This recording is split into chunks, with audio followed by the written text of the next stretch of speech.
अरब कहाँ है? अरब कहाँ है? यह सवाल है जो इस्राएली बमबारी से तबाह हुई इमारतों के मलबे से जिंदा बच निकलने वाला गाजा का हर शख्स पूछ रहा है।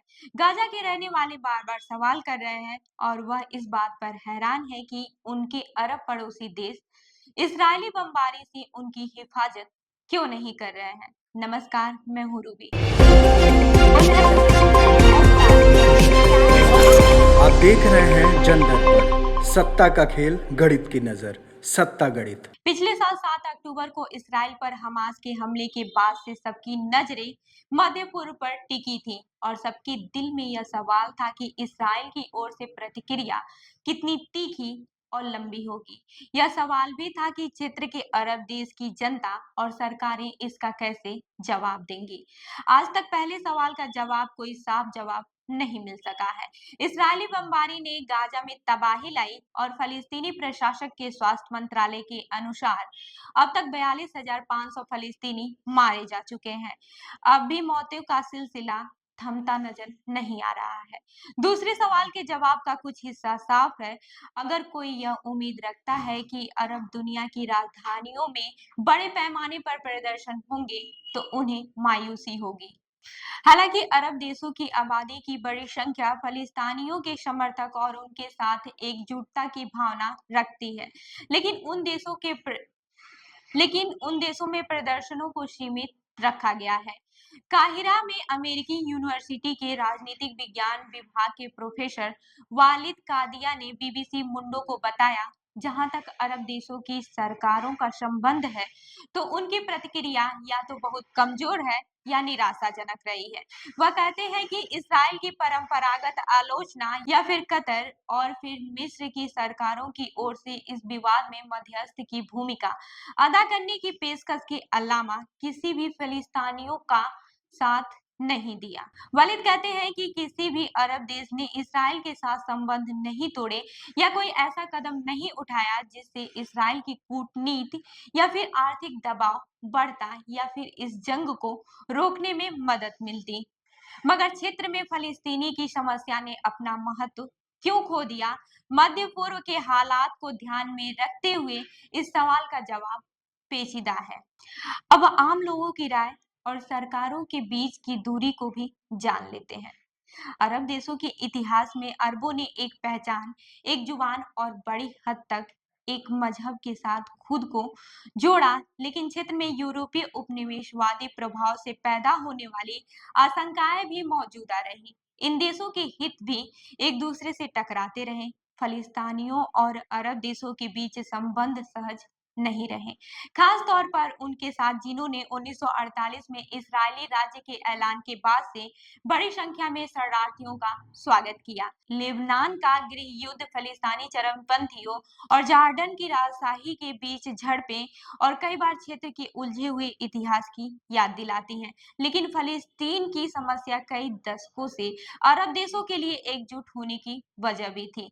दोहा इंस्टीट्यूट फॉर ग्रेजुएट स्टडीज में पब्लिक पॉलिसी के एसोसिएट प्रोफेसर तैमूर करमूत ने बीबीसी को बताया, इस दौरान इस्राएली राज्य को पूर्व उपनिवेशवादी शक्तियों के विस्तार के तौर पर देखा गया।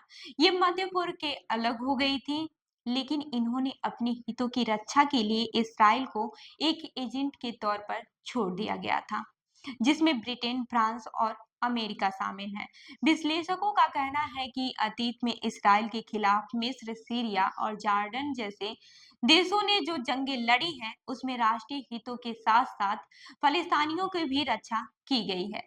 लेकिन वे जंग अब बीते दिनों की बात है। मिस्र और जॉर्डन ने दशकों पहले इसराइल के साथ शांति समझौते पर दस्तखत किए थे।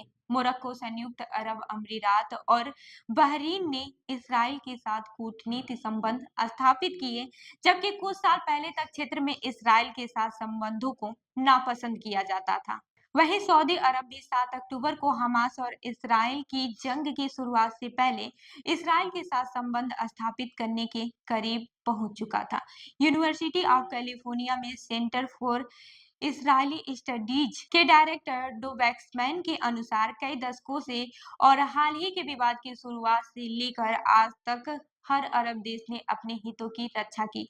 वे फिलिस्तीनियों और समर्थकों और उनके एकजुटता की बात करते हैं। और ऐसा नहीं है कि यह भावनाएं सच्ची नहीं है, लेकिन वे अपने राष्ट्रीय हितों को भी देखते हैं।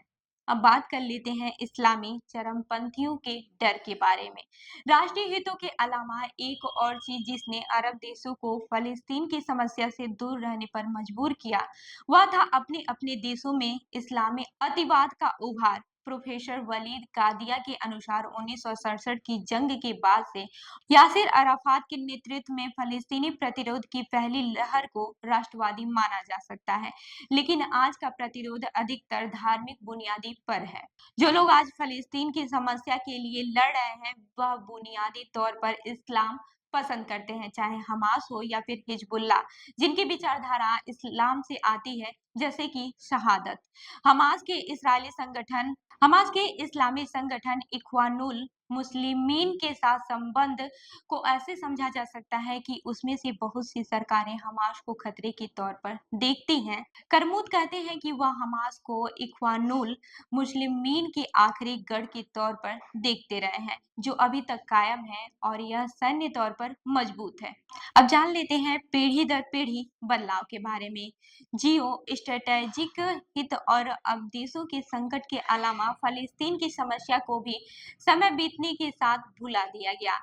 वह विचारधाराएं जो कभी मध्य पूर्व के दिलों को धड़काती थी, जैसे अरब राष्ट्रवाद, अब केवल अतीत की बात रह गई है। करमूद इस बात को स्पष्ट करते हुए कहते हैं कि क्षेत्र की अधिकतर नौजवान पीढ़ी फलिस्तानियों से हमदर्दी रखती है, लेकिन वह विवाद की वजह और इसकी जड़ को नहीं जानती, क्योंकि यह बात अब स्कूलों में नहीं पढ़ाई जाती।